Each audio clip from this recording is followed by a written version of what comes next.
applicable, sir. Okay, and in your point of view, which borderly shared nation is most friendly and which one is most hostile nation? Sir, can you please repeat the question, sir? Okay, मेरा question ये है कि हमारे border से सटे हुए जितने देश हैं उनमें हमारा देश कौन सा मोस्ट फ्रेंडली है और कौन सा मोस्ट होस्टाइल है in your point of view? Sir, most hostile, sir, would be Pakistan, sir. Most friendly would be, sir, Nepal. And what about Bhutan?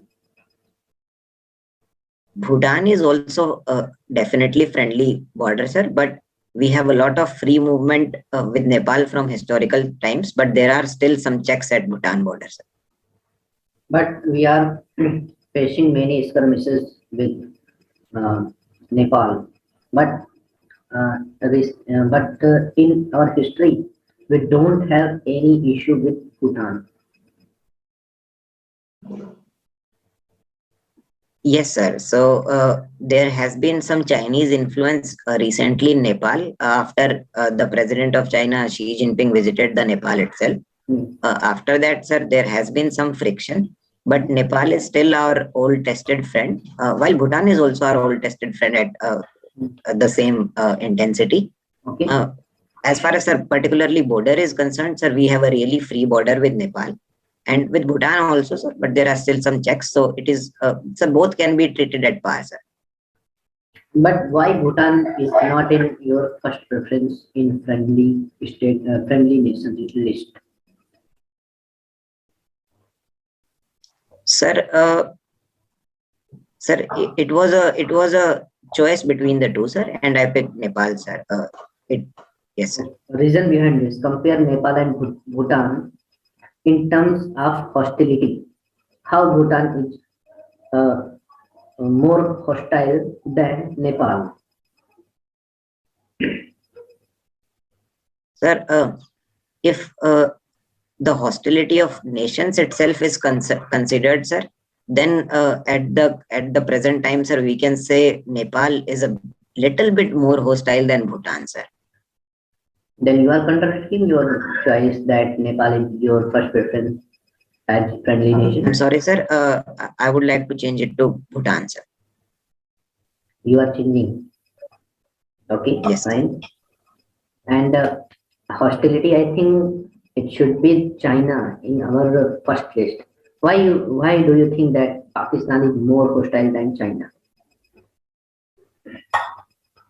Okay, sir. Sir, right from the independence, sir, we have seen a lot of intrusion in Indian territory from the Pakistan border, predominantly in the region of Jammu and Kashmir, but also in Punjab and some parts of Rajasthan and the marine territories of Gujarat as well, sir. So it has been a continuous and tedious militancy problem from that side, sir. At the same time, sir, China, even though we have had a lot of conflicts, but it is not as continuous as problematic for India as there is Pakistan, sir. And what about Indo-Bangladesh relation? Sir, historically, sir, we did help Bangladesh achieve independence, sir. So in that sense, sir, India has a really well-based relations with Bangladesh government. Even though, sir, there have been problems of migration in West Bengal and Assam, but still, sir, at the government level, sir, Bangladesh is considered our friend, sir. Okay. Now come to the illegal immigration. Which type of policy we are following to handle the illegal immigration issue? And we know that, अब थोड़ा सा इसको मैं define करता हूँ, आप समझिएगा.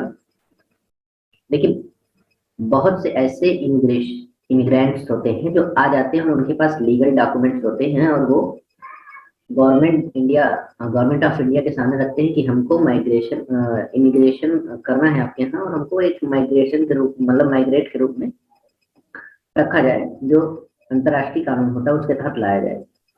वहीं पर कुछ ऐसे भी होते हैं जो चालाक होते हैं, जो जानते हैं कि India is the safest place to stay, और वो अपने सारे कागज पत्तर सब जला जुला करके भाग आते हैं भिखारी के रूप में, और यहाँ पे आके बस जाते हैं।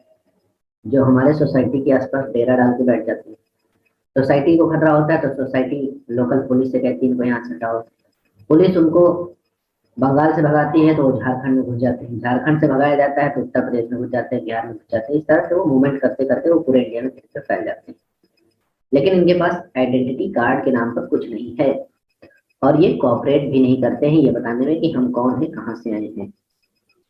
तो रिसेंटली जम्मू में डिटेंशन कैंप होने की बात कही गई है विदेशी मुल्कों के द्वारा, कि जम्मू पर रोहिंग्याओं के लिए बनाया गया है।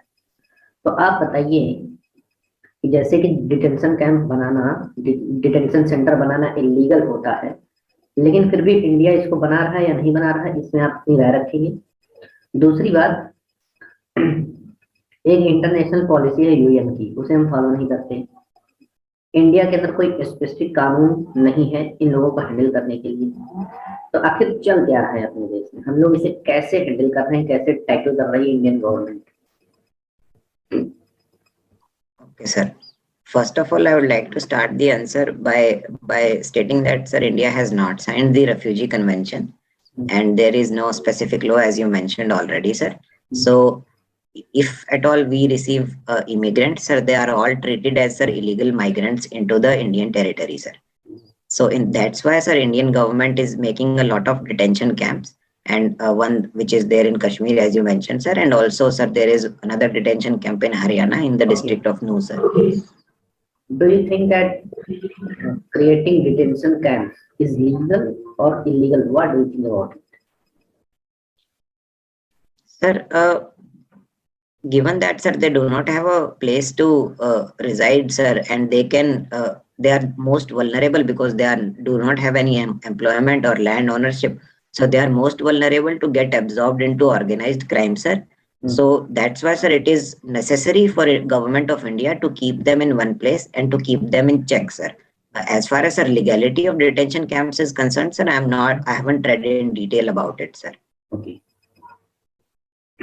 Okay, sir. So the policy of Indian government as what it should be, sir.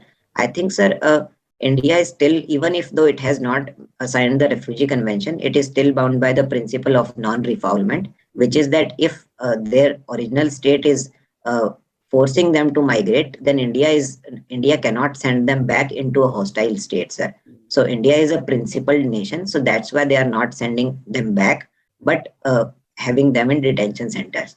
Also, sir, India is a developing nation and we have limited resources which we want to spend on our limited population, sir. So in that sense, sir, migration causes a lot of trouble, not only demographically but economically as well, sir. So in that sense, sir, it poses a threat to the national security interests as well. Now, tell me how ISIS is affecting our internal security with the help of Taliban, and why only people of Kerala are more interested to join ISIS. इन दो बातों को आप बताइए।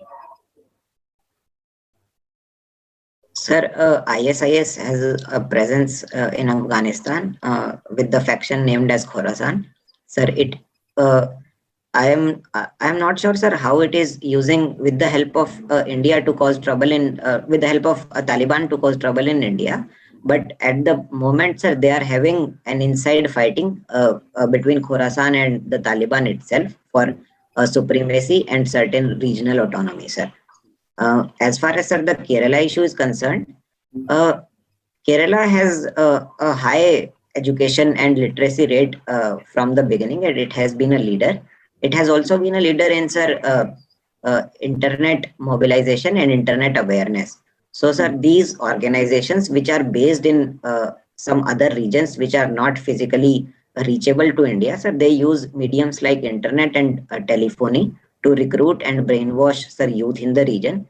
So I think the progressive nature of Kerala state is also enabling, sir, organizations like ISIS to recruit more people from Kerala. and also their proximity and historical navigational routes, and sir, the various Kerala people which are working in these different nations. Sir, they are using them as well, sir. No, I am not convinced with your answer. Just want to know that why the people of Kerala joined ISIS, and you and I and everyone knows what is ISIS, what they do, what is the modus operandi of there. So why these educated people, highly educated people, join such kind of activity? Even ladies that are females also joined. Yes, sir. So one factor can be, sir, the outreach of the ISIS. Also, sir, Kerala has enjoyed a lot of relationship with Middle East countries since historical times, and the culture of Kerala actually cherishes those relationships, sir. Also, sir, ISIS tries to recruit the youth by using religion as a weapon as well, sir. So as we can see, sir, the most of the recruits of ISIS from Kerala were from the Muslim religion, sir. So they use religion to brainwash as well, sir. And And Kerala has a lot of Muslim population, sir. I think it is the oldest Muslim community in the world we have in Kerala. Yes, sir. Yes, sir. Now tell me, what is Gajwa-e-Hind?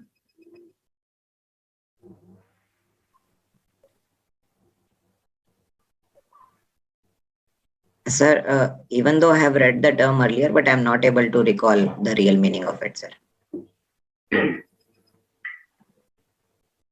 Now tell me, what should India do to control Taliban government for inhuman activities? Okay, sir. Sir, as far as, sir, controlling Taliban directly, sir, it may not be very well placed at this moment, as Taliban is an extremist organization and they fought the war to achieve autonomy, where the NATO troops had to take away and get off from the Afghanistan soil itself. But India is using its diplomacy skills and its intelligence as well in the region to reach out to at least normal human beings in Afghanistan, which share a very amicable relationship with Indian population. So India has very recently used the diplomacy to send some food grains and medical supplies to the region, sir.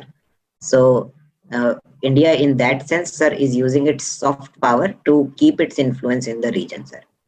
But मैं ये जानना चाहता हूँ कि जैसे कभी विश्व के दो गुंडे हुआ करते थे, रूस और यूएसए। गुंडे इन द सेंस कि उनकी चलती थी, वो जो कहते थे वैसा किया जाता था, वैसा फॉलो करता था। तो मैं ये सोचता हूँ कि एशिया में भारत भी एक बहुत ही संपन्न और बहुत बड़ा राष्ट्र है, और वो विश्व गुरु की भांति वो उभर करके आया है पिछले इसी वर्ष में 2021 में। तो भारत की रिस्पॉन्सिबिलिटी और भारत के पास ये पावर है कि अगर उसके आसपास कोई इनह्यूमन एक्टिविटीज करने वाले कुछ तत्व हैं, तो भारत उन पर डिप्लोमेटिकली या फिर किसी न किसी माध्यम से कुछ न कुछ करके उनको डरा सकता है। वो क्राइम करने से पहले या इनह्यूमन एक्टिविटी करने से पहले सोचे डरे कि यार ऐसा मत करो, नहीं तो भारत आ जाएगा, गब्बर आ जाएगा। ठीक है, तो वो चीजें बताइए कि भारत को ऐसा क्या करना चाहिए कि उसके ऊपर एक मेंटली एक प्रेशर बना रहना चाहिए कि हमें गलत चीज नहीं करनी है, हमें नियरेस्ट टू डेमोक्रेसी रहना है, डेमोक्रेटिक फॉर्म में वर्क करना है। तो ये बताइए आप। Sir, right when the war between Taliban and the Afghanistan government was starting, India India get into contact with the other Central Asian countries which have borders with Afghanistan, and we have great relationships with all the Central Asian countries, sir. Also, sir, very recently the security advisors meet, sir, the regional security dialogue which was named, sir, it happened, which was chaired by Mr. Ajit Doval, sir. So security advisors of all the neighboring nations visited, and even Taliban, sir, approved the meeting and said that we are willing to work with the Indian government in a peaceful and amicable manner, sir. So in that sense, sir, India is keeping Afghanistan and Taliban regime in check, sir. Okay, and now tell me that कि तालिबान के पास ऐसा क्या है, ऐसा तालिबान के पास कौन सी power है कि उसे विश्व के बड़े बड़े देश अकेले भी और एक साथ मिलकर के भी नहीं हरा पाए, और ये अनपढ़ और जाहिल जैसे दिखने वाले आतंकवादी लोग इतने बड़े बड़े देशों को और विश्व की महाशक्तियों को इन लोगों ने कैसे हराया? Sir, so sir, even though sir US Army was very well placed in compared to sir Taliban terrorists and the Taliban regime which was fighting for independence, sir, but USA had a lot of vested interests not only in Afghanistan, but it was focused in regions like Iran and Iraq and Syria as well, sir. So first reason was that they were not completely focused on Taliban alone, sir, but they had diverted interests. Secondly, sir, Taliban uses sir guerrilla warfare, and they use the regional geography to use for hideouts, and also used sir Pakistan territory quite independently and quite freely, as we know that ISI and the Pakistan military provides a lot of support, not only moral but also logistical to Taliban.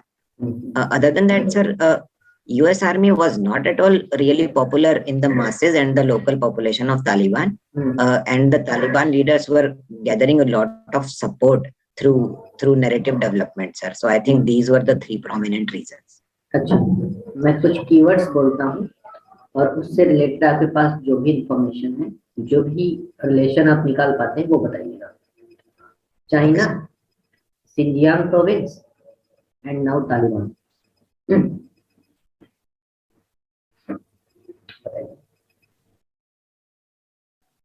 Sir, China's Xinjiang province has a lot of Muslim population, sir, which are known the Uyghur Muslims, sir. So these are known to be subjected to a lot of atrocities and religious conversion by Chinese government, sir. So now that sir Taliban has taken over Afghanistan, sir, I think they will be in contact with the Uyghur population, the local population, and it can lead to a lot of violent activities in Chinese region as well, sir. So I think it can cause sir instability in China as well. But I think that वो जो Uyghur Muslims के Xinjiang province में जो insurgency एक तरह की कर रहे थे चाइना प्रोविंस में, और पहले इनको तालिबान का सपोर्ट था, लेकिन तालिबानी गवर्नमेंट बनने के बाद चाइना और तालिबान के बीच एग्रीमेंट होता है कि वो वीगर मुस्लिम्स को अब सपोर्ट नहीं करेंगे और हम अपने यहाँ की इंसर्जेंसी को अपने हिसाब से ठीक करेंगे और आपका सपोर्ट नहीं आना चाहिए. उनके बीच कुछ ऐसा गुपचुप एग्रीमेंट हुआ है, कुछ ऐसा पैक्ट हुआ है, कुछ जानकारी है?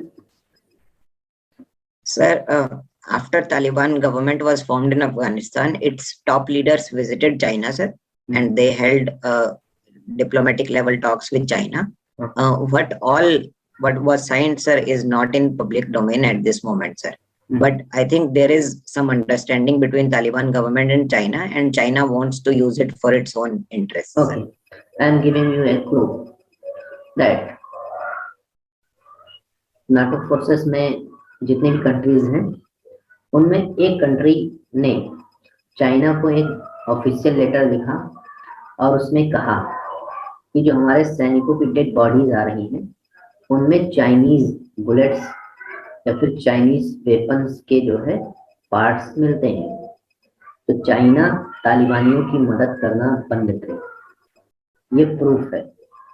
आप अगर पढ़ें तो ठीक है, नहीं पढ़ें तो जान लीजिए कि ऐसा लेटर आया है और चाइना को पकड़ा गया है कि चाइना उनको सपोर्ट करता है, चाइना ने उनको हथियार पहुंचाए. तो अब बताइए कि चाइना ने उनको हथियार नाटो फोर्सेस के अगेंस्ट में या यूएस फोर्स के अगेंस्ट में क्यों पहुंचाया हुआ?